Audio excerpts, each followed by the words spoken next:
Bonjour à tous et bienvenue, vous regardez 6 minutes chrono, le rendez-vous quotidien de la rédaction de Lyon Capitale. Et aujourd'hui nous accueillons Béatrice de Montilly, bonjour. Bonjour Paul Terra. Vous êtes conseillère municipale des Républicains à Lyon. Vous êtes aussi engagée dans une démarche qui pourrait vous conduire à candidater en 2026 aux élections municipales. C'est une candidature qui aurait forcément lieu dans le cadre de votre famille politique, dans le cadre des Républicains, où vous pourriez vous affranchir finalement d'une tutelle partisane? Écoutez, moi ça fait 1 an et demi que j'ai lancé en effet l'association Lyon au cœur, dont je suis la présidente. C'est une association qui vise à fédérer toutes les énergies, tous les Lyonnais qui ont envie de s'investir pour les municipales, au-delà des partis politiques. Moi j'ai envie de proposer un projet qui soit transpartisan. Je pense qu'aujourd'hui, d'ailleurs la dernière enquête que vous avez faite, Lyon Capitale, montre que les Lyonnais attendent peut-être une candidature société civile, donc les jeux sont très ouverts. Je pense que les Lyonnais sont chauvins, ils veulent qu'on travaille entre Lyonnais pour proposer un large rassemblement. C'est ce que j'entends en tout cas dans mes réunions d'appartement, dans mes cafés d'arrondissement. Depuis 1 an et demi, on est attendu sur une large unité. Mais vous considérez plus comme société civile que comme les Républicains? C'est vrai que moi j'ai un profil un peu atypique puisque je suis entrepreneur, chef d'entreprise. J'ai créé ma société il y a 17 ans maintenant, une entreprise qui tourne, qui a fait ses preuves, et je me suis investie en politique depuis 10 ans, élue depuis 5 ans. Donc c'est sûr que j'ai pas un parcours complètement politique. J'ai été aussi présidente d'association. Ces dernières années, vous avez été candidate à plusieurs élections avec l'étiquette Les Républicains. Enfin, vous faites Oui, je renie absolument pas mon attachement aux Républicains. Je suis les Républicains. J'ai été de toutes les campagnes depuis 10 ans maintenant. Mais là, je pense que pour les municipales, en écoutant les Lyonnais, j'ai bien compris qu'il fallait qu'on lâche nos étiquettes politiques et qu'on travaille à un large rassemblement. Mais est-ce que ça veut dire que vous ne participerez pas au processus de désignation du candidat ou du chef de file des Républicains? On sait qu'il n'y aura pas de primaire, comme à la métropole de Lyon, où Véronique Sarcelli avait battu Sébastien Michel, mais que ce sera une commission nationale d'investiture des Républicains, donc une décision prise par les membres de cette commission, principalement des élus. Est-ce que vous ne candidaterez pas lors de cette commission nationale d'investiture, ce que prévoit de faire par exemple Pierre Oliver qui vous conteste l'investiture? Écoutez, moi, j'ai pas eu d'information des Républicains disant quel serait le mode de scrutin. Je pense que j'ai eu. Vous avez aucune idée des règles du jeu auquel vous participez? Avant-hier, qui m'a dit je ne veux pas m'occuper de Lyon. Donc, je pense que il faut qu'on s'occupe de Lyon entre Lyonnais. Encore une fois, je pense pas que ce soit aux Parisiens de décider de l'avenir de Lyon. Je pense qu'aujourd'hui, il y a pas mal de candidats qui se sont affichés ou de personnes qui ont envie de s'impliquer dans cette campagne.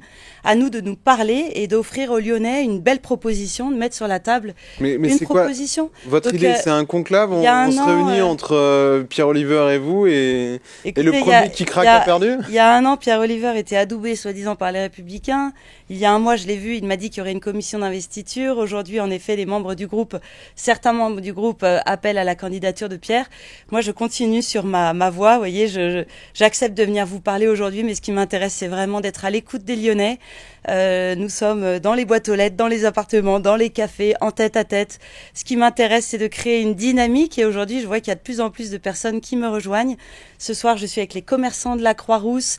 Le 18 mars, j'ai une réunion dédiée à la sécurité et au civisme. J'invite tous ceux qui aiment Lyon à venir participer, à venir écouter, à venir voir la dynamique qui se crée autour de Lyon au cœur.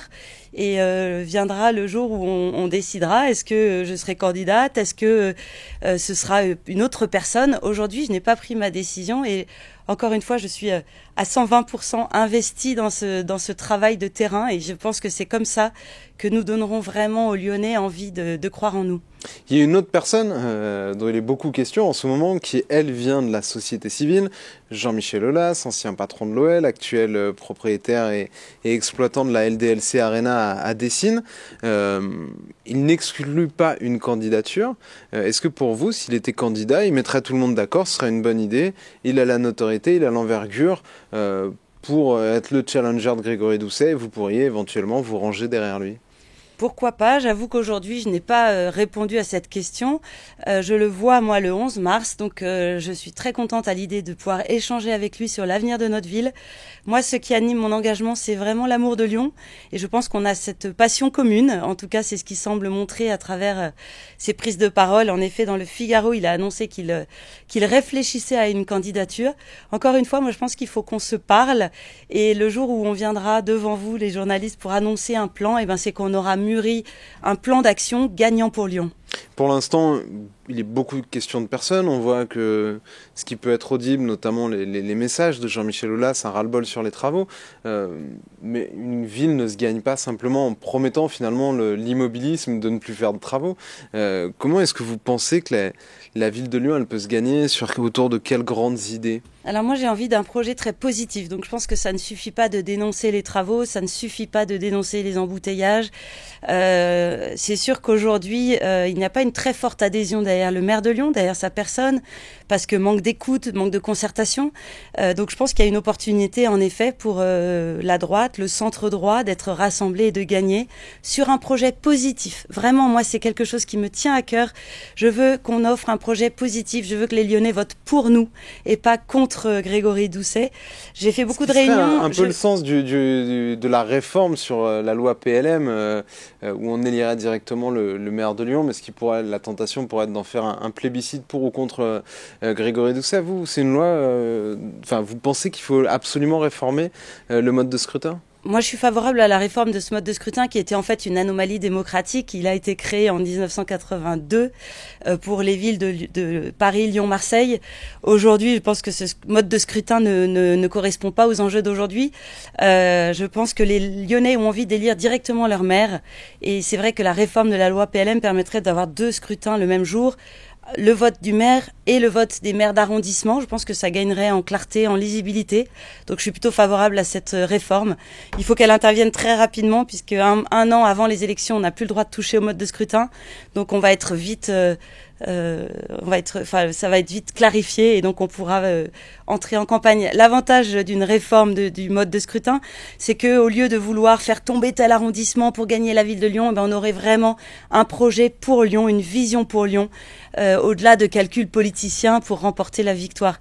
Aujourd'hui, le mode de scrutin permettrait à un candidat minoritaire en voix de gagner la ville de Lyon et ça, c'est vrai que c'est pas très juste. À partir du moment où on a le maximum de voix de Lyonnais, on doit pouvoir être élu maire de Lyon. Merci beaucoup Béatrice de Monti d'avoir répondu à notre invitation et à nos questions. Moi je vous retrouve très bientôt pour une nouvelle édition de 6 minutes chrono. Au revoir.